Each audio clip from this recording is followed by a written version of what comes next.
Shalom, shalom, bien-aimés dans le Seigneur, topesi, bisous sombote na kombo na Yesu, te élever le véritable Dieu, te élever le tout-puissant, Nzambe na bomoy, oyo apesinga no lisusu pema, Nzambe oyo apesinga na yo makasi, pona ko poussa na lisusu pene na ye, le véritable Dieu, le Tout-Puissant, le Créateur du ciel et de la terre, celui qui règne dans le ciel, sur la terre, sous la terre. Nzambe wana azala glorifié, Nzambe wana azala élevé, to pamboli kombo na ye, le prince, le roi de ce monde, celui qui domine le vainqueur de Golgotha, celui qui a vaincu la mort, le ressuscité du troisième jour. Tu es ko pesaye merci, tu es ko élevé kombo na ye, et pour la grâce, pe faveur oyo, apesi lisusu nga na yo, ya ko s'approcher lisusu na sama kolo na ye, place wapi bien aimé tu as ko prier, na tongo pona ko lobe la journée na biso, pona ko ordonner na moi eyoka, pona ko yebisa mabele et tout ça maloba na Nzambe, bien aimé to na loba ki un roi ou une reine, za mutu oyo apesa ka ba commandement, Dieu t'a créé pour commander, Dieu t'a créé pour ordonner. Bien-aimé Nzambe apambola yo, c'est votre humble serviteur, évangéliste Dieu merci Nyanga. Ne lisusu kopesa mbote ne ko saluer tous les amis de Jésus-Christ dans le monde entier, et si ko pebino bozwami na mokili na Amérique, Nzambe alola amona bino, loboko na Nzambe et continue ko agir na ba vie na bino, les amis de Jésus-Christ au bazar na mokili na Europe, partout, bien aimé sika bino bozali, oboza ko landa biso na banzela nyonso, loboko na Nzambe e umela na vie na bino, Nzambe accompli ba posa na bino, oyo bazar na mokili na Asie, Nzambe amona bino na Océanie, Nzambe lola accompagner bino, Nzambe lola azala liboso ba journée na bino, oyo bazar na mokili na Afrique, partout dans le monde entier, kolo amona bino, le monde nanga ezali ete Nzambe wana amone sa na vie na bino, faveur na ye pe grâce na ye, et se multiplier encore na ba destinée na bino. Bien aimé, tu yaka ko prier na tongo nyonso, o to benyango la prière forte, bien aimé. La prière forte, la prière des justes a une grande efficacité. La parole de Dieu, c'est une puissance qui libère. La parole de Dieu, ils allaient mêler, ils allaient payer à double tranchant. La parole de Dieu, c'est une puissance. Bien aimé, tant aux amba azoloba azako ordonné. Bien aimé, l'univers et tout ça. Bien aimé, tout passera, mais la parole de Dieu ne passera jamais. Kaka na maloba na Nzambe sengeli journée yoka maloba na Nzambe bien Nzambe atini la biso ka liloba Yesu alobi je vous ai donné ma parole et je vous ai laissé ma parole nalikana ebisa les amis de Jésus qui dans le monde entier que la parole de Dieu est spirituelle, la parole de Dieu est vie. Bien aimé nalikaka avant to bon de langana yo, to solo bela thème moko très important, oyo tozo parler comment briser la malédiction générationnelle. Bien aimé nazo fungola ba sous-thème ebele, bien parce que ba to jamais ko umela bien aimé, toujours na seya ma malédiction, oyo ezo continuer, oyo ba papa na biso ba héritaki, oyo ba maman na biso ba vivaki, oyo ba korzo ba vivaki, bien aimé ngana yo to jamais ko continuer vivre yangote parce qu'il y a quelqu'un qui a payé le prix qui s'appelle Jésus-Christ de Nazareth. Et c'est que ma vie n'a biso est changé. Et c'est que ma vie n'a biso bien aimé est avancé. Et c'est que tout le monde a clair la vie n'a biso. Et c'est que Jésus a manifesté la vie n'a biso. Et c'est que bien aimé la vie n'a yo bien aimé kolela est là. Et c'est que mignon ko est là. Bien aimé la nikana bisa moi dans sa moko. Bien aimé ko sambela mais la prière avec foi, c'est autre chose. La prière avec l'esprit esprit, c'est autre chose. La prière avec connaissance, c'est autre chose. Ennemi abanga kane muta priaka te. Ennemi abanga kanaye jeûne et prière te. Ennemi abanga kanaye te mutu atanga ka Bible. To mutu ake na église. Mais ennemi abanga ka mutu oyo azotambola na puissance, na connaissance ya parole. Mutu azotambola na foi, bien aimé. C'est pour cela eloko ennemi alukaka avant de sona mabele yo osambela te, yo oyeba nzambe te, yo ovanda na kati ya molili, bien aimé. Mais bien aimé, cette année 2026 niyebisaki ndeko moko ke les ténèbres eko régner te na vie na yo oyo ekwesaki yo dans les années passées. Mais cette année, bien aimé, te comprendre et ce qui bien aimé te vendre na samakolo ya Jésus. Cette année te comprendre, bien aimé, te kotambola, te komata na montagne, bien aimé, te kopérer na montagne. Cette année te comprendre, bien aimé, et ce qui te vendre la bango na montagne, ce qui te vendre la baloba na nzambe, ce qui te diriger, ce qui te contrôler, celui qui va commencer à donner des ordres. Mutumoko te aucun esprit, aucun démon a dominer les choses de la vie na yo. Ben aimé, tozo tanga maloba na nzambe. Na Matthieu chapitre 11 verset 28 à 30. Totangi maloba na nzambe. Venez à moi, vous tous qui êtes fatigués et chargés, et je vous donnerai du repos. Prenez mon joug sur vous, recevez mes instructions, car je suis humble du cœur. Je suis humble du cœur, et vous trouverez du repos.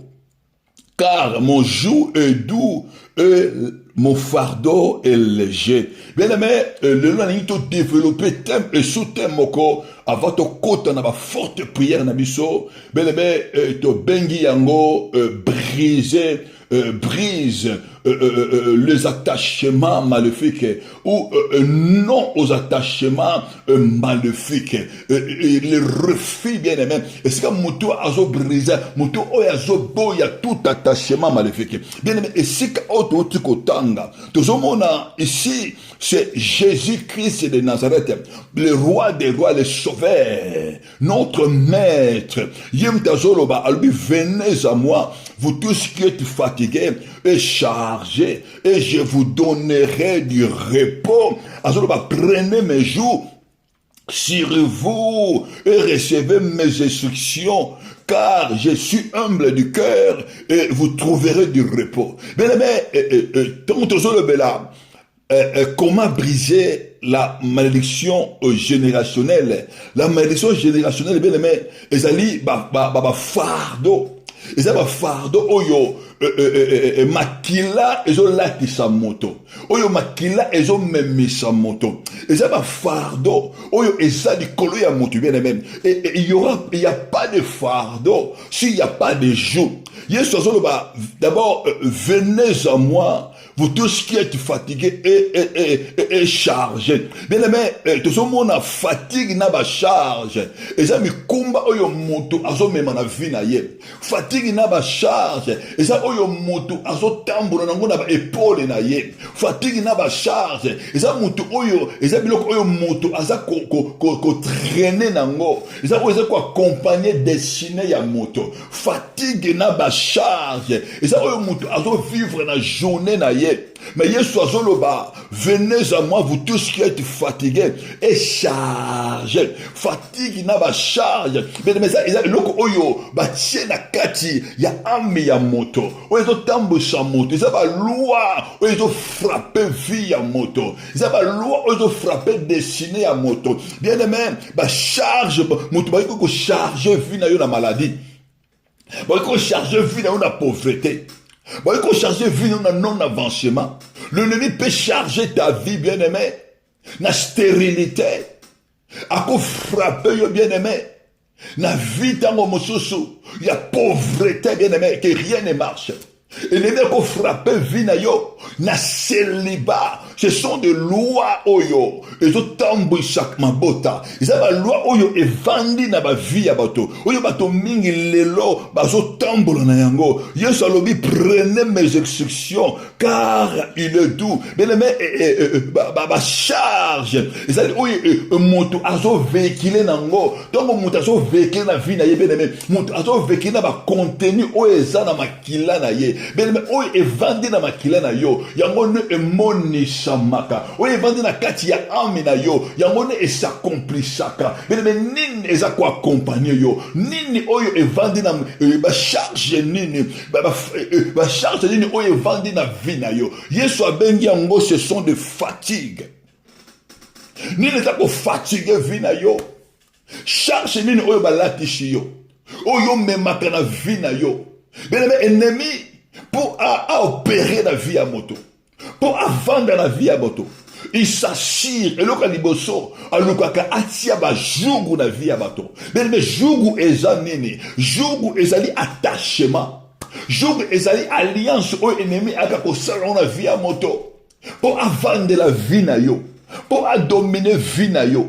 La première des choses au ennemi a salaka ba benyango le joug aga ko tiaka joug na vie ya moto aga ko s'attacher à sali alliance na vie na yo pour ennemi a opérer pour ennemi a contrôler pe a dominer yo et le kaliboso a salaka je sais que c'est ce qu'on appelle les alliances maléfiques les alliances sataniques alliance à sorcellerie ya moto ezo dominer ya moto ezo permettre et pas ya ba démon ils ont permettre et bah gens à ténèbres ils ont permettre les géants ils ont permettre na ba homme fort na ba femme forte ba dominer vie à bateau il y a mon ézo ko sala que non ba loi maléfique ba loi ya sorcellerie et ba loi o outé na ba génération de génération et ba ko dominer vie à bateau et ba ko contrôler vie à bateau et ba ko manipuler vie à bateau belé.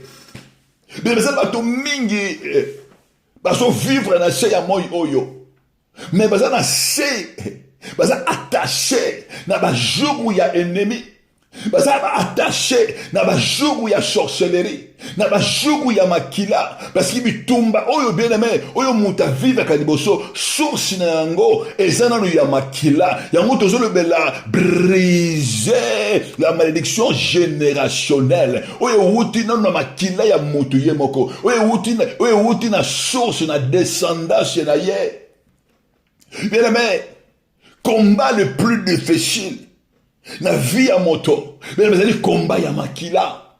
Les combats ya makila Nzamba zoyebisa Abraham na Exode chapitre 17 verset 16 alobi na yeboye il dit parce que la main de l'Éternel a été levée sur le trône alobi boye il y aura guerre de l'éternité contre Amalek de génération à génération. Mais c'est que la vie na yo oloba. Zamba zoloba na Moïse. Alobi le kola le boko est éliminé na trône nangai. Il aura toujours guerre contre Amalek. Amalek azali ndeko ya ba ezali ba ndeko ya makila ya bana Israël. Ezali ba tu oyo baso combattre bazali ba proche oyo ya makila. Makila ezali proche ya moto oyo combattre mbutu bien aimé et uti nanu na kati ya makila na ye oyo combattre oyo pesa accès tango mususu epai ya bato baza libanda ba ko détruire vie na yo bien aimé ezo uta na makila na yo le plus grand combat ya moto eza bitumba oyo ezo uta na makila ya moto oyo ezo combattre destiné ya moto bien aimé ennemi aveyaka en fait que loi oyo evanda na makila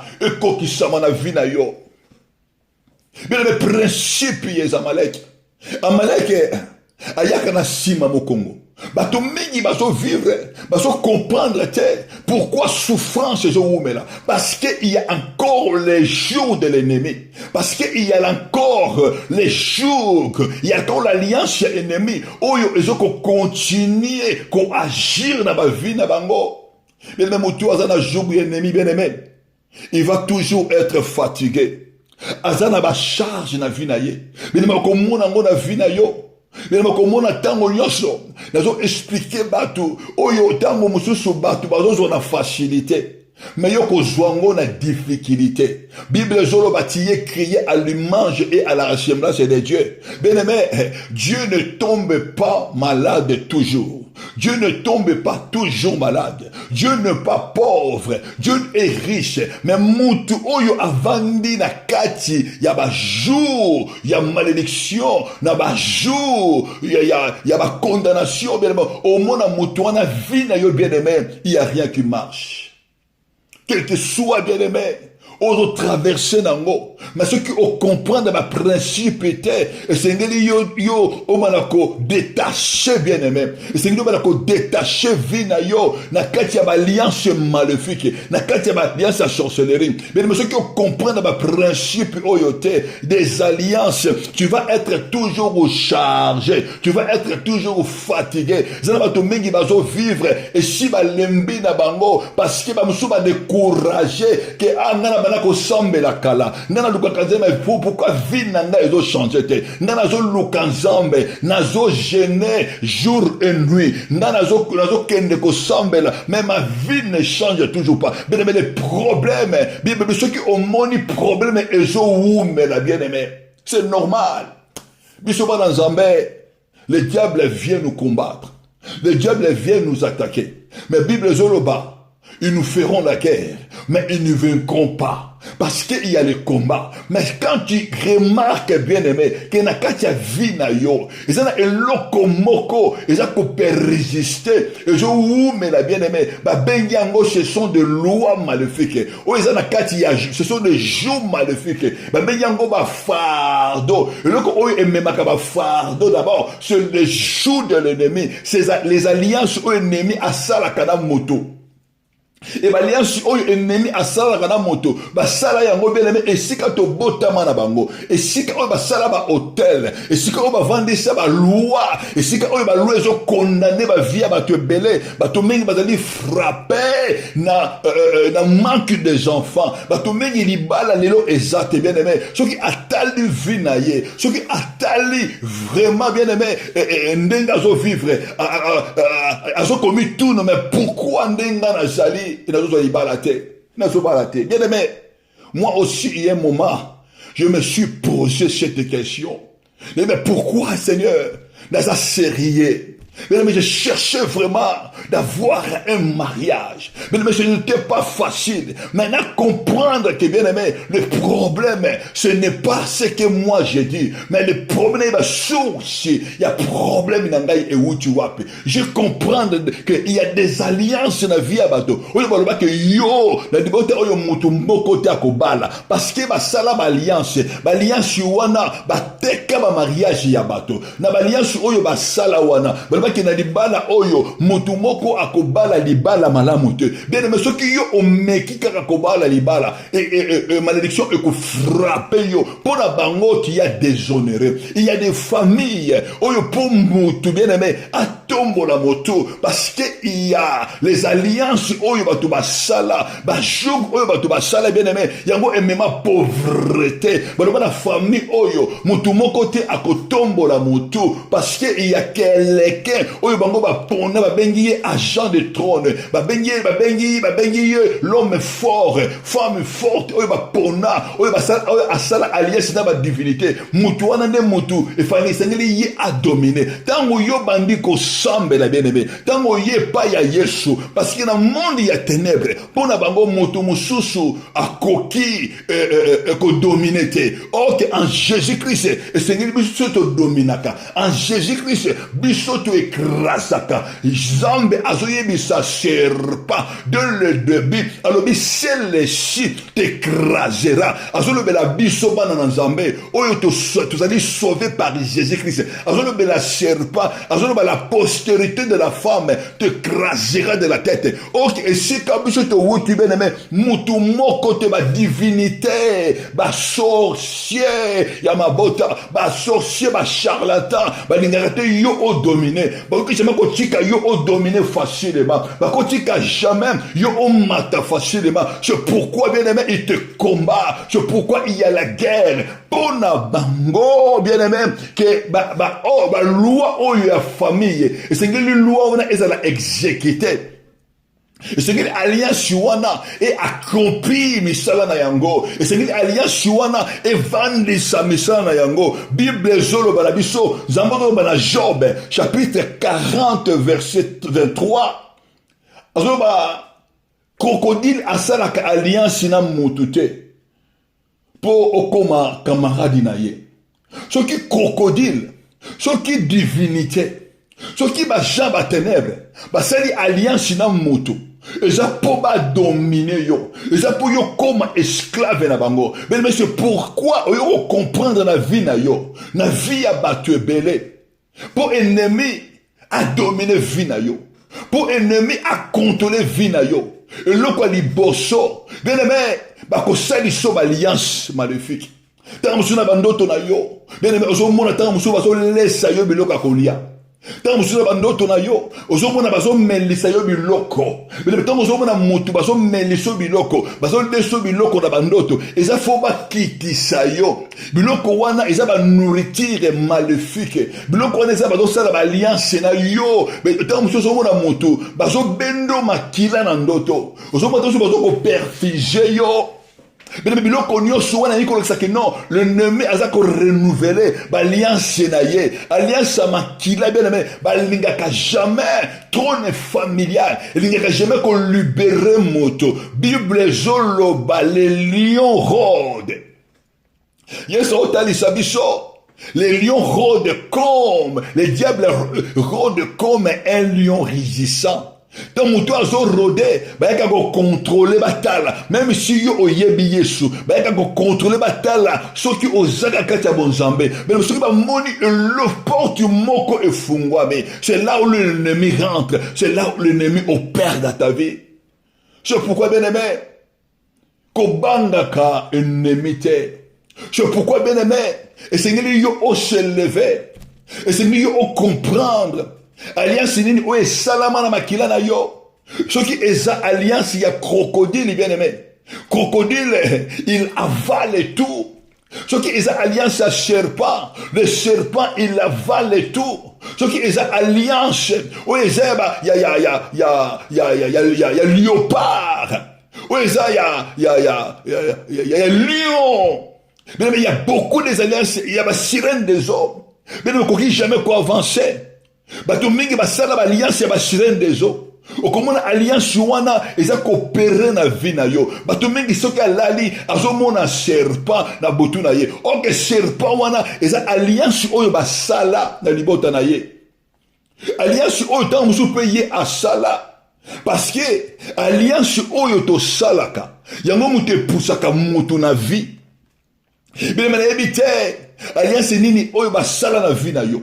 Na yebite alliance nini oyo basalela yo, alliance nini oyo osala, nani yo obima na ye, batindila yo nani comme mari, batindila yo nani comme femme, otanga mususu ayaki na vie na yo, otanga mususu ayibaki nyonso, otanga mususu amelaki nyonso. Bato mingi na sema bele oyo beneme, ils ont vu de la distraction, batindila bango batu na entourage na bango, bakota na ba nzambi zambi, bakota na ba église oyo ezalaki ya nzambete, oyo emela vie na bango, oyo emela destiné na bango, parce que alliance oyo mutu asali, bibi alliance ememaka ba jour, ememaka ba fardeau ememaka ba fatigue, ba fardeau ememaka ba charge la vie à moto. Bien aimé, charge nini o ils ont traversé dans la vie à l'élo. Charge nini o ils ont la vie à l'élo. Dans monsieur cause de la masturbation et cause de l'impédicité. Aujourd'hui na otika impédicité. Aujourd'hui na otika kokosa. Aujourd'hui na otika koyiba. Mais ozo kokate parce qu'il y a une alliance. Il y a le jour où ils allaient qu'on réclamer destiné na yo. Il y a les jours où ils allaient qu'on réclamer vie na yo. Mais la Bible zoloba, il y a quelqu'un qui s'appelle Jésus de Nazareth. Bible dit voici l'alliance que je ferai avec vous en ce jour-là. Alors je mettrai mes lois dans votre esprit. Je mettrai mes lois dans votre esprit. Mais mes lois nini oyo zo tambwisa yo. Tambwisa na butu olala kate. Mais odo sambela. Ba pongi na yo ba femme de nuit. homme spirituel, femme spirituelle, bazo déranger boutou na yo. Or que boutou bien aimé est salement pour na repos. Boutou est salement bien aimé pour te recevoir ma révélation en colo. Boutou est salement pour zambe allo benabiso. Mais boutou na yo bien aimé et comment boutou ya combat, boutou ya minyoko, musuta musu aso banga kola na boutou parce que il y a les alliances, parce que il y a des divinités, parce que bateka y une alliance, parce que alliance moko esombaye. Bien aimé, fardeau nini oyo alliance ezo memisa yo, charge nini oyo ezo tambula nango, eloko nini ezo ko fatigué yo lelo. Bien aimé, alliance elongolaka mutu valeur, alliance ezo ko fatigué moto. Ça veut dire aux autres travailler, aux autres ça fort, mais sans les résultats. Aux autres ça fort, mais sans que yo ozoa ba bonne nouvelle. Bien aimé, alliance nini, jogo nini oyo bakanga yo, oyo zali attaché na yo. Bien aimé, lelo zako se séparer nango. Lelo zako briser attachement wana. Nazo déclarer au nom de Jésus. Mutu nyonso oyo asatacha na yo. Eloko nyonso oyo esatacha na yo. Nazo déclarer que fardeau nyonso oyo esatacha na vie na yo. Mutu nyonso oyo alliance nyonso oyo evanda na vie na yo. Mutu nyonso oyo asala alliance. Alliance nyonso oyo esa établi, quel que soit dans les eaux, quel que soit dans les forêts, quel que soit dans les montagnes, dans les lieux astrales, dans les lieux célestes. Alliance nyonso bien aimé, oyo basale la yo, oyo yo osala, oyo ba parana yo basala, oyo esika yo oleka, oyo sala yo moko. Nazo déclarer na kombo na Yesu, alliance wana ezala briser, alliance wana ezala renverser na kombo na Yesu Christo. Bien aimé, ba fardeau nini yo zomema. Bien zoloba, prenez mon joug sur vous et recevez mes instructions. Mais maintenant, nazo telema, nana telemaka, nazela alliance, naba hotel maléfique. Pour na kopesa ba instruction na vie na yo, nana komanda ka vie na yo bien aimé. Nana lobaka que yo okobala te, que yo okobota te, nana lobaka. C'est les œuvres des alliances, les œuvres de la sorcellerie. Nana lobaka yo komona bonheur te. La vie na yo. Nana lobaki yo oko vivre libala ya joie te. Bien aimé, makambo na zo loba bien aimé, moi-même je vis ça, mais je vis la main de Dieu. Dieu a fait dans ma vie. Bien aimé, libala les a bien. Et ne ma kotika yo obali. Atiki yo bali na yo mais ye azo diriger libala na yo. Ye azo dominer libala na yo. Batu bo vandi mi balé, mais l'amour exaté, la unité, vrai amour exaté, unité exaté. Mais ba couple belé bazo vivre, baza ensemble. Mais c'est l'hypocrisie. Mais deux deviendront une seule personne. Mais c'est ça les œuvres de l'ennemi. Au monde avant de azo contrôler vie à bateau. Aye le ko la troisième personne à vie na bino. Bien na ba caractère, na vie à mobile, na vie à moi si, na oyo bozo ko fournir. Mais ce n'est pas Dieu, mais ce sont les alliances des autres dominés couple. Couple où ils ont dominé des alliances. Bien aimé, beaucoup ça en a joie. Bible va soyez toujours joyeux. Beaucoup ça en a pété. Bible que soyez toujours en paix. C'est pourquoi l'ennemi peut régner. Na vie à battre belé. Bien aimé, il cherche des portes pour entrer. Ennemi pour renouveler. Ennemi à côté de ma vie à bateau. Bateau mi va maintenant s'embêter. Mais vie n'a pas mot équitant assez. Parce que bien aimé, la première des choses, tu dois fermer la porte au ennemi. Tu dois fermer la porte. Ennemi tango ayaka luka porte pas kota. Et les temps yoka luka moyen y à côté demeurer. Mais sengeli yo au banga nzambe. La première porte au ennemi à côté, c'est le péché. C'est l'iniquité. C'est l'abomination. Bible, fouillez le péché, fouillez l'impudicité. Ne touchez pas à ce qui est impie. Bien aimé, tu dois fouiller l'impudicité. Tu dois fouiller le mensonge. Bien aimé, tu dois fouiller la fornication. Un enfant de Dieu à Marchaka, selon la parole de Dieu. Bien aimé, ma porte n'y est au fond là. Oh, il y a un ennemi. C'est pourquoi, bien aimé, les gens des ténèbres, pour ma zongi sa yona kati ya ténèbres, n'a pas l'alliance maléfique, n'a pas provocation. Baka na kofinga ennemi soka lukio na botu azuyote soka lukio na ba moyen sur na ba écartation soka lukio na ba divination azuyote bien aimé abayaka na ba moyen kofinga ba moyen kotonga ya ko critiquer yo mais ba séparez-vous sortez des milliers d'aides bien aimé bon aimé dans le Seigneur ata muto azo finga yo ata muto azo tonga yo ata balobeli yo mabe bien aimé esengeli yo otala epai ya nkolo. Ne réponds pas aux provocations de l'ennemi, ne réponds pas aux provocations des agents sataniques, même si bazo critiquer yo, même si bazo lobela yo mabe bien aimé na mona ndeko moko abana ko sambela ennemi pour akota a détruire vie na ye ennemi à l'ouki à juillet. Mais maintenant, l'ennemi a commencé, l'esprit aux états de Katinaye et Mandi Koloba. Comment l'ennemi a côté la Katia Vinaye. Bien aimé, à ce temps où va finir maman oyo à botaye. Bien aimé, ndekwana a siliki. Alobi, na maman na ngaïté. Oyo ba nishu maman na ngaïté. L'ennemi a le poids faible na yo. Mais il faut répondre à la provocation ennemie. Ce qui est ennemi aille pour combattre yo. Bien aimé keno ko chiama bolongo nan kolo. Il veut que la prière de juste a une grande efficacité. Bien aimé cette année, ton compte na distraction té. Cette année, ton compte na gie ennemité. Cette année, tu dois être plus spirituel. Et c'est n'est to kende na montagne en kolo. Et c'est n'est to lukan kolo. Pour ma vie na biso échanger. Pour te renverser ba jouya ennemi, pour te renverser ba fardeau ennemi, fardeau nini oyo ennemi a memisa yo, charge nini oyo zo komba, et quand la charge ya maladie, et quand la problème oyo ennemi a memisi yo, na vie na yo, bien aimé la vie spirituelle, ozo korasu ko bonde la te vie de prière et koufa, même la Bible autant gango li susute, ozo ko bonde la te pendant même 38 minutes, même pendant 1 heure du temps. Parce qu'il y a les jours, quand mon ennemi a kangaka moto, a tcheka moto ba fardo, a même ça moto ba fardo, du colonna ye, Bible zo ba biso. Na Psaume chapitre 2 verset 3, brisons leurs liens et délivrez-nous de leurs chaînes.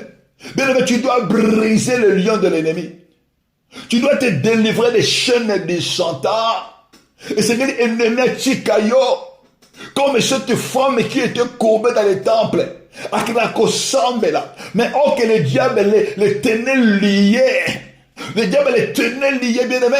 Et c'est Yesu ayana vinaye. Et c'est Yesu Mashiach à côté na vinaye. Et c'est Yesu Mashiach à côté problème na yu. Ben aimé ko déclarer na kombo na Yesu. Mutu nyonso oyo aliya vinayo. Mutu nyonso oza kwa sigeture vinayo. Loi nyonso, fardo nyonso, ba chaîne nyonso. Mutu asatasha na yo. Na kombo ya makila, na kombo alliance moko quelconque. Oyo ba salaka, oyo yo moko ta mususu osala qui involontairement ou volontairement dans le nom de Jésus n'est que briser alliance wana n'est que briser alliance wana na kombo na Yesu Christo. Bien aimé, il y a une fois tout au bon de la pour maman moko maman wana asaki na bana na ye et il y avait des jumelles bana na ye mwana moko azu malade.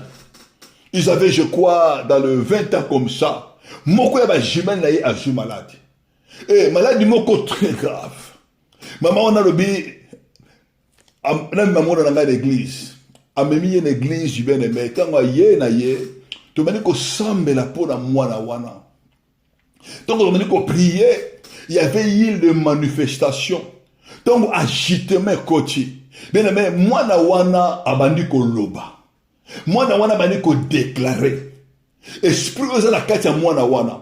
ezoloba ke non biso mutu toli kolia ye parce que topesi mbongo pa ya mama na ye, parce que topesi mbongo pa ya mama na ye, esengeli mwana oyo akufa, esengeli mwana oyo akufa. Bien aimé, les alliances familiales eloko lukaka emema kufa na vie ya moto. Bien aimé, tant que tozo bondela esprit wana eza koloba esengeli ya kufa parce que topesi mbongo epa ya mama na ye. Bien aimé, tobengi mama na ye tu mama yaka parce que yokane esprit ezoloba que mwana ofa kufa parce que la pesi yo mbongo. Totuni mama wana na pesi yo mbongo. Maman lobi, maman na lobi, non papa, nous pesi na mbongo te. On a continué à prier.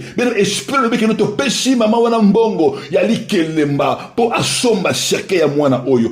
On a commencé à prier. To bengi sou maman wana. To di maman nani a pesi yo mbongo. Maman lobi, oui exactement. Na yo mbongo yali kelemba samedi et dimanche. Na moni mwana oyo abandi kobela. Bien-aimé, esengeli to bondela. Tangu to bondela ki bien-aimé, kufa wana ezongela ki kolo nango. Kufa wana ebomaki mutu oya tindaki. Mutu apesi mama oyo mbongo na ye. Mais tangu to pesa mama oyo mbongo, azo déclarer que kufa ekota na vie ya mama oyo. Mbongo oyo nana azo pesa, apesi yango kombo ya cercueil, apesi yango kombo ya mort. Bien-aimé, c'est pourquoi bien-aimé, heureusement mama oyo ayaki koluka basala nzambe. Sauf aya koluka basala nzambe te. Bien-aimé, mort, il ne ko kufa. Et ça va tout mingi lelo bazo kufa, non parce que Dieu veut, non parce que Dieu a voulu. Bien-aimé, lobina teyaki. C'est ça qui église pas dans nzambe que non, le diable aussi peut tuer quelqu'un. Mais yo bien-aimé, oko kufa la volonté ennemie te.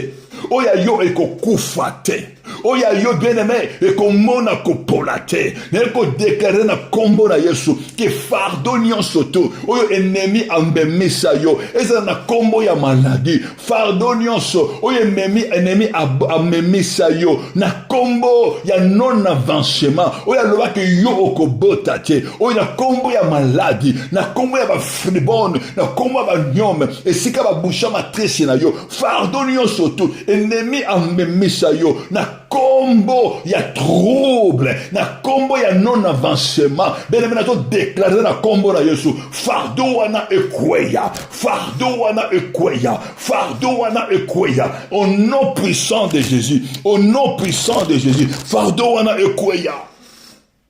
Bien maintenant amemisa yo fardeau. O même fardeau ya nani? Bible na Ésaïe chapitre 12 verset 24, car en ces jours son fardeau sera ôté du dessus de son épaule, du dessus de son joug, je briserai par l'onction sera rompu. Bien aimé, Nzambe ako briser fardeau wana. O ba tiena mapeka na yo, ako ôter yango, ako briser bien aimé fardeau wana. Jou o ba tiena likolo na yo, ako rompre yango à cause de l'onction. Bien aimé, nazo bonde na Nzambe. L'onction de Dieu bien aimé, c'est la puissance capable. O ye brisa kabajou. L'onction c'est la présence du Saint-Esprit. L'onction c'est être rempli et revêtu du Saint-Esprit. Bien aimé, ce qui brise les joues, ce qui ôte le fardeau, c'est une nouvelle alliance. C'est l'alliance de Jésus. C'est le sang de Jésus. Alliance maléfique. Ils ont condamné vie naïe. Ils ont condamné destiné naïe. Alliance à sorcellerie. Ils ont frappé vie naïe. Tant que nous avons besoin au bala. Nous avons besoin au kendeliboso. Nous avons besoin sérieux. Nous avons besoin au zoua et le komalamu. Mais bien aimé, tu es frappé. Tu es fatigué. Parce que vous allez chabaver ma charge eux va pécher yo ba bengo na kombo ya non avancement ba bi yo ko avancer te nana zo telema na libala oya yo nana zo telema na santé na yo nana zo telema na ministère na yo et c'est nous yo o avancer na ministère et c'est nous yo okende liboso zamba pesa yo ba don a pesa yo ba talent a pesa yo ba capacité mais ennemi a vendeli fardeau et vendeli yango na ko déclarer bien aimé il y a quelqu'un qui s'appelle Jésus, notre roi des rois. Bible Zoloba, son sang, c'est le sang de la nouvelle alliance qui a été versé pour pour toi et pour moi. N'eko déclarer et si kanyon surtout bakangi destiné na yo et si kanyon surtout alliance ya sorcellerie, alliance ya libude, alliance ya ancestrale, alliance oya libota et kangi vina yo et boyi ko avancer ya bana et boyi avancement ya vie spirituelle na yo, ya vie matérielle na yo et si kanyo ovandi na mboka yo ovandi ennemi avandeli ba démarche na yo ko déclarer par la vérité en tant que serviteur de Dieu, ambassadeur de Jésus sur la terre. Bien aimé, malédiction ana ezonge la bakolo nango, et ça l'a brisé dans le nom de Jésus, et ça l'a brisé dans le nom de Jésus. Nazo déclaré une année de grâce, une année de victoire, une année de délivrance dans la vie na yo. Et Seigneur yo au se lever, et Seigneur yo au bon de là, parce que c'est l'onction. Bible zoloba, j'ordonne que tu sois puissant. Nazako déclaré le koroya vie à motomoko, oyo ba joug, le koroya vie à moko, et va et pessi et vandeli charge na ye, et pessi et comme fatigué parce que charge eleki, charge ya non avancement eleki, ba démarche aux sala, et aux simbate, o luka o bengisa, moi si azo yate, mobali azo yate, bana bazo yate, a la brisé jogo wana, na brisé alliance wana, fardo wana, et détruit ba kolonango avec effet immédiat. C'est pourquoi bien aimé tant qu'au bon de la lelo, la ligne au se lever avec puissance. Tant que yo telema na journée de lelo, et c'est ngeli au telemela, nani o ya charge journée na yo, nani o se levaka, nani apesa kama instruction na vie na yo, bien aimé lève-toi, et c'est ngeli au briser jogo wana. Quoi ça alliance nyonso, o ye salema contre vie na yo, contre destin na yo, na prière à lelo, toko quoi ça yango, jogo nyonso tout, ya ennemi, fardeau nyonso tout, o ya comprendre kangai, na zela maladie, na zela non avancement, na zela pauvreté, fardeau wana ekweya. Donc zo bon de la lelo bien aimé, yango esika yo ozali, na do sengande ko bien aimé, bana ko se préparer pour zo kota na prière forte, zo kota na prière de la foi, la ligne o se disposer dans motema na yo.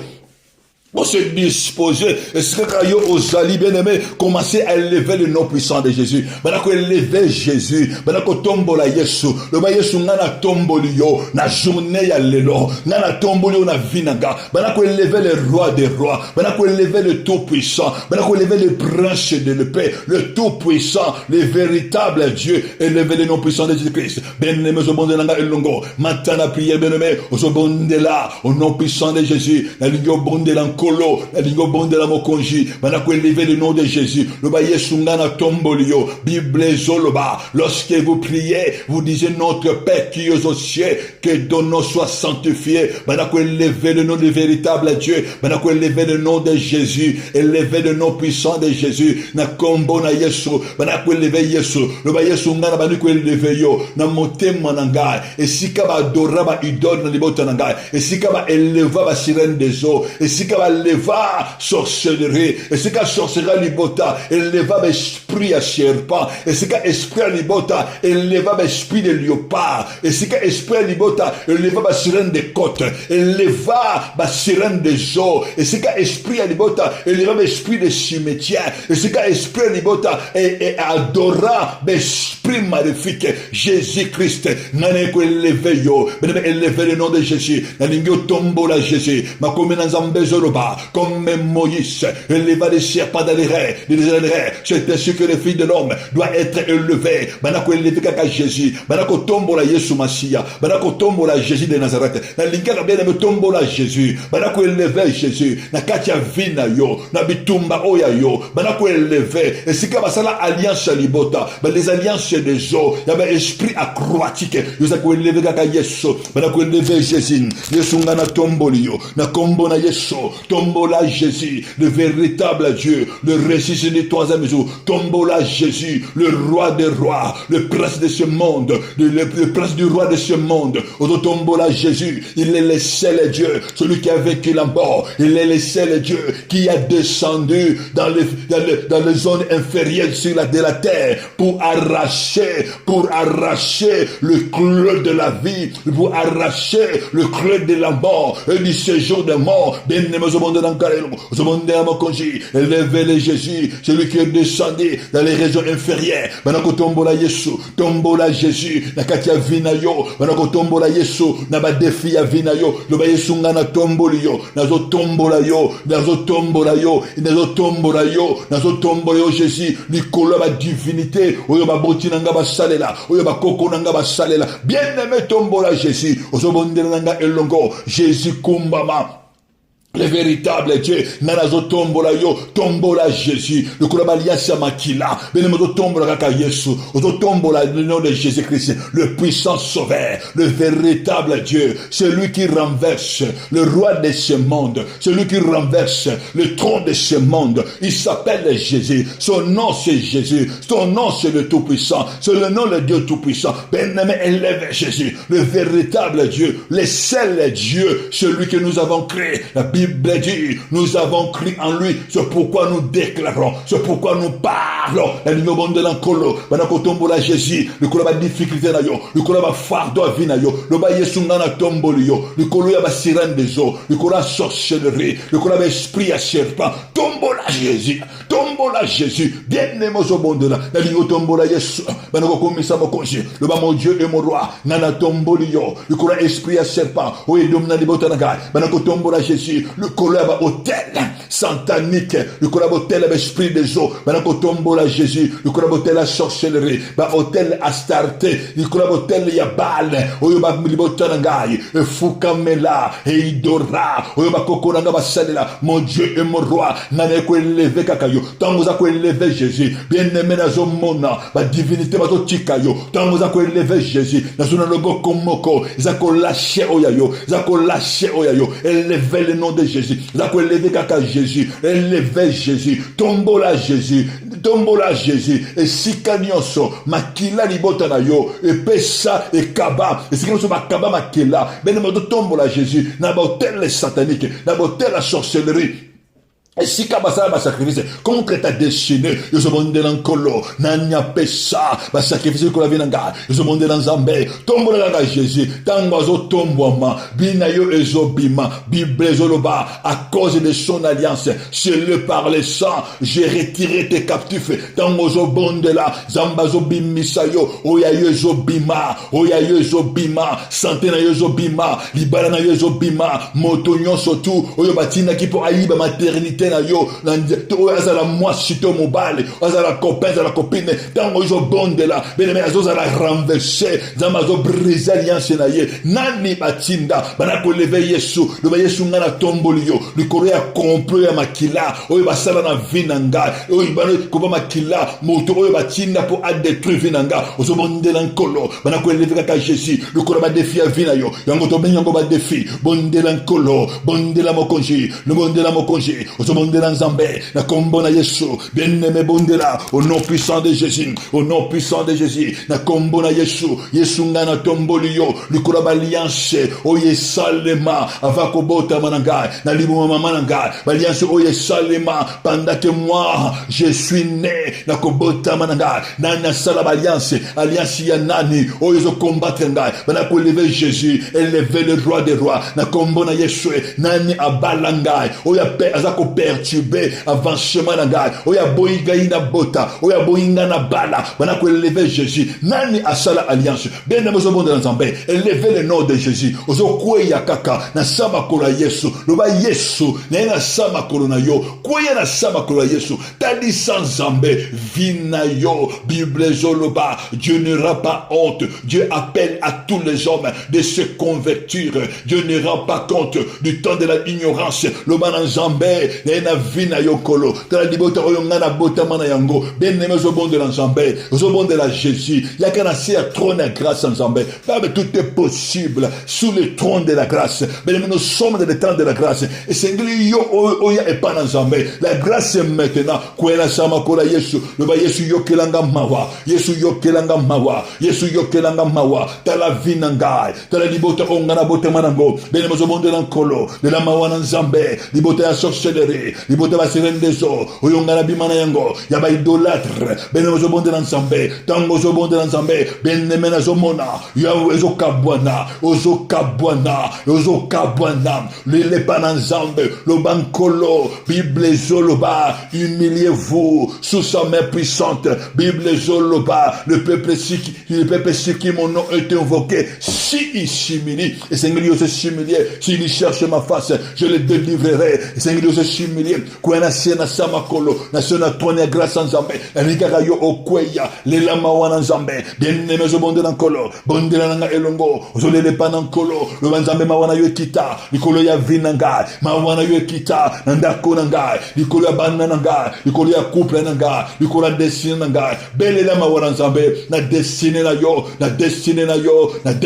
yo tango ozolela mawana nzambe bien-aimé nazomona moto moko azobima na kati ya libulu na kati ya prison ya sorcellerie tango ozobondela nzambe nazomona bazobimbisa yo baza korelâche yo oya yo ebombama oya yo bakunda oya yo baenterra ezobima na cimetière tango ozobondela nazomona moto moko baorgane na ye ezobima baorgane na yo nani achanja yo baorgane nani ayiba libala na yo nani aboma libala na yo bien-aimé ozobondela nkolo banakobelela makila na Yesu Masiya elle évoque le sang de Jésus ozobelela makila na kombo na Yesu au nom puissant de Jésus-Christ ozobelela makila le sang de Jésus-Christ le sang de la nouvelle alliance qui a été répandu pour toi, bien-aimé. Osobele la makila, na kombo na Yesu, bien-aimé osobonde la, évoquez le sang de Jésus, évoquez le sang de l'agneau, osobonde na elongo, na kombo na Yesu, le sang de Jésus, et ben pour sanctifier, et esprit âme corps na yo, esprit âme corps na yo, bien-aimé nini wana, et si le koni balati sa yo, et l'ambani de balati sa yo, osobele l'ankolo, osobele la mokonji, osobele mon Dieu mon roi, les sumonini, oye kanga vinanga, osobele la makila, ils allaient évacuer maintenant. Nani azako suirio, nani azako suirio, nani azolata yo elamba ya sui, nani wana azako ya komema impurité, nani azako lesa yo na butu, nani wana azako melisa na butu, nani azako mema yo na balilie en étrange, nani azako mema yo na ba cimetière, nani azako mema yo na balilie sombre, bino mozobonde na nzambe, osobele la makila, na kombo na Yesu,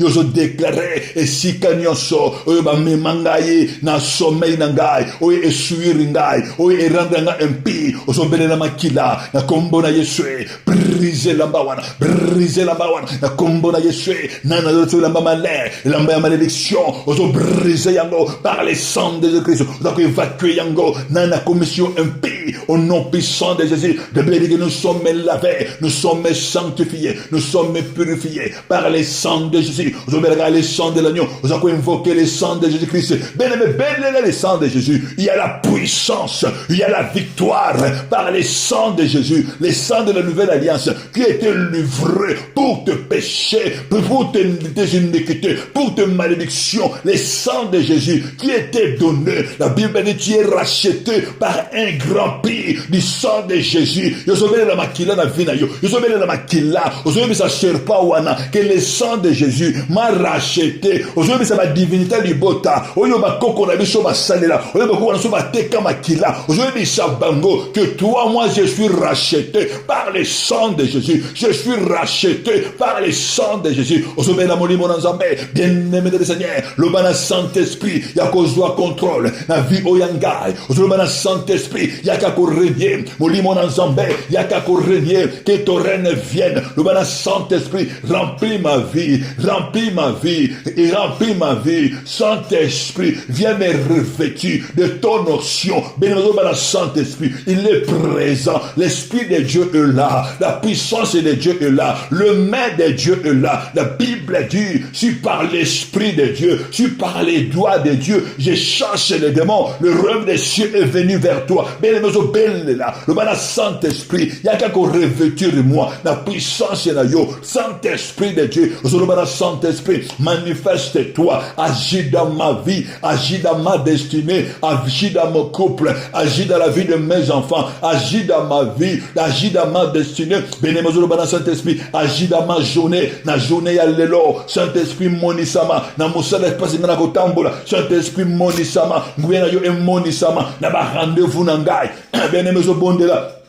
Zolobana Saint-Esprit, ngwena yo emonisama, place ngana kotambola, place bana ngaba ko kende, ngwena yo emonisama, benemozo bana Saint-Esprit, bana ko tuna Saint-Esprit, Saint-Esprit de Dieu, alliance nini wana, o alliance nini wana, o ezo condamner ngai, jo nini wana, alliance nini wana, o eza ko attacher na vida ngai, alliance nini wana, le bana Saint-Esprit, alliance nini, o ezali attaché, quelle est cette alliance, o eza ko contrôler vinanga, oza ko manipuler, alliance nini wana, ozo dominer nanga, ozo tuna Saint-Esprit, esprit nini, oye tambusaka ngai, eza ya serpent, eza ya lion, ya ba sirène des eaux, eza ya chien, esprit nini, oye vanda kati na ngai, esprit nini, oye eza ko rendre nga malheureux, esprit nini, oye enchaîner ngai.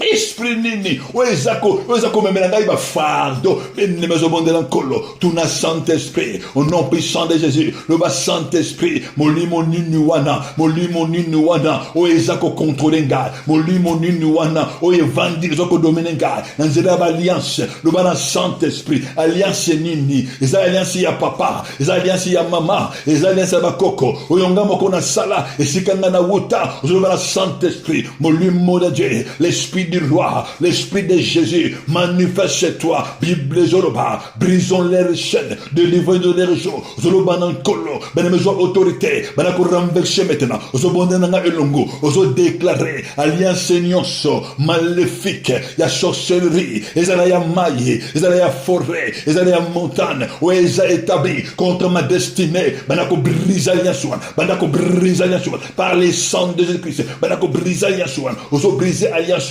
par les sangs de Jésus, me briser alliance ancestrale, où ils ont dominé vinayo, alliance ancestrale, où ils ont condamné yo, briser yango, où ils ont même fatigué, où ils ont même charge na vinayo, briser alliance na combo na Yesu, na autorité, où il peut s'amener na zotel lemela, toute alliance, où ils ont établi contre ma vie, banako briser yango, na combo na Yesu, au nom puissant de Jésus-Christ, banako briser tout attachement, botel maléfique, oso déclarer que si kanyonso, ba pesa makila, ba sakrifia makila, na ipa ya libota, oyongana bimela, et si kanyonso, ba teka makila, et pas singana bimela, osa kote libila, oso bondela nzambe, oso déclarer que aminange bima, tango oso bondela, bemena zo mona ame moko zo bima, na zo mona moto moko azo bima, na zo mona moto moko azo lamuka, moto moko si akufaki, oso zwa vie dans le nom de Jésus, reçois la vie au nom de Jésus. Banako briser toute alliance, hôtel union surtout. O esiga ba sacrifier vinayo. Banako briser hôtel one. Par les sangs de Jésus. Brise hôtel one. Par les sangs de Jésus. Banako briser hôtel one. Oyo ba teka oyayo. Oyo ba somba oyayo. Hôtel oye teka. Hôtel oye somba. Banako briser yango. Benemozo bondela. Bako teka yo beneme. Na hôtel le mosusu. Nana teka yo. Et pas ya agent ya ténèbres. Nana teka kayo. Na hôtel ya belle famille, bakote kayo bien-aimé, na hôtel ya ba ambi, bakote kayo bien-aimé, na hôtel ya bato misala, bakote kayo, na hôtel ya mboka oyo ovandi, bien-aimé ozoko briser, yozo déclarer, tout hôtel maléfique, oyo ekpateka vinanga, na kombo na Yesue, moto ekita, ozobonde nanga elongo, moto ekita, ozobele la moto, na kombo na Yesue, ozobele la moto, au nom puissant de Jésus, bien-aimé bonde nanga elongo, Zome de la moto, na kombo na Yesu, belle la moto, na kombo na Yesu, belle la moto, hôtel Wanezika, et banako libéré yo, hôtel ancestral, nandako ya papa, na village natal, et na kombo na Yesu, belle la moto tinda moto, avoir le fait, na kombo na Yesu, hôtel où il pesa comme instruction contre vina yo, reçois les faits, au nom puissant de Jésus, tindere ya moto, belle na ekweya na kombo na Yesu, yozo bonde bondela nzambe, yozo bondela mokonzi, bien mozo déclarer, briser ba hôtel wana, hôtel la sorcellerie, les jours de l'ennemi, et kouya, les jours de l'ennemi, et kouya, ils ont même ma maladie, ils ont même ma pauvreté, ils ont même ma divorce, les jours de l'ennemi, ils ont même ma stérilité, ils ont même ma célibat, ils ont même ma échec, non avancement, ils ont même ma refus, ils ont même ma échec, ils ont même ma barrière, mais me briser yango, jouni ne zo yiba, oyera ko yiba, le boko ino etele maka, ya jouge nembi, et katara maintenant, au nom puissant de Jésus, briser yango, ozo briser yango, ozo dekega nga elongo, na kombo na Yesu, ben nemazo bondera, moto nyonso, oya selevaka, oya lobaka, keye abalangai, oya sombangai, yambisa yekake, yambisa yekake, yambisa yekake, na lingo banako kabwana, na moto nyonso, oya lobaka, ye asana yo alliance, kabwana na ye, banako benga na ye, abima na nzoto na yo, yambisa ye mopanga, loba bima na nzoto na ngai, bima na nzoto na ngai, nanya vanda na kata nzoto na yo, na kombo ya maladie, na kombo ya pauvreté, na kombo ya stérilité, bien-aimé zobonde na ngai elongo, banako bimisa ye, nanya vanda, kombo na yo ndani, nanya vanda na kombo ya makila, na kata nzoto na yo, na kombo ya célibat, ya limitation enfant, oya loba yoko bota te, oya loba yoza limité kaka na mwana moko, oya loba yoko bota te, yoko balate, oya loba yoko bikate, oya tia maladie, au nom puissant de Jésus, reçois la foudre de libère, atika yo lelo, banako bengana ye, a libérer yo, nani akanga, nani enchaînant, destiné na yo, ba affaire na yo, ba projet na yo, benemezo bondela, nani akangaka, avancement na yo, nani alimitaka, nani akagotia bato incrédulité, bo bato ba boya yo, bo bato ba bengana yo, banako briser, Bible zoloba, si par l'Esprit de Dieu, vous chassez les démons, que les royaumes de Dieu, parmi nous, je vais me komoko, et c'est yo tellement, banako bengana demo wana, na kombo na Yesu, oya vandi na makila, na koye na koma makila, banako renverser, au nom puissant de Jésus, bien-aimé zobondela, banako lo bananzambe, banako déclarer pour la journée na yo, déclarer pour la vie na yo, déclarer bien-aimé pour la bana na yo, na journée ya lelo, bien-aimé déclare, prophétise au nom puissant de Jésus,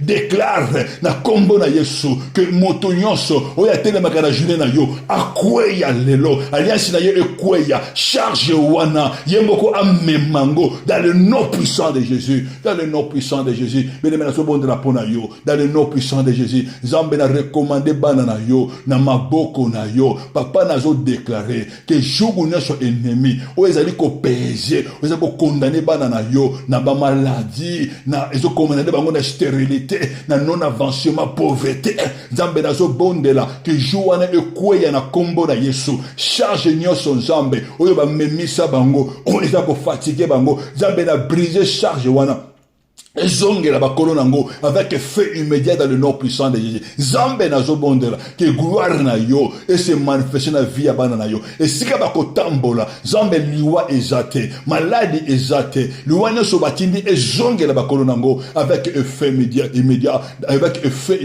dans le nom puissant de Jésus. Gloire na yo Zambe etambola na bango dans le nom puissant de Jésus. Nous avons ainsi prié. Amen, amen. Zambalola a bomba bino, Zambalola a batela bino, dans le nom puissant de Jésus-Christ, notre Sauveur. Alléluia.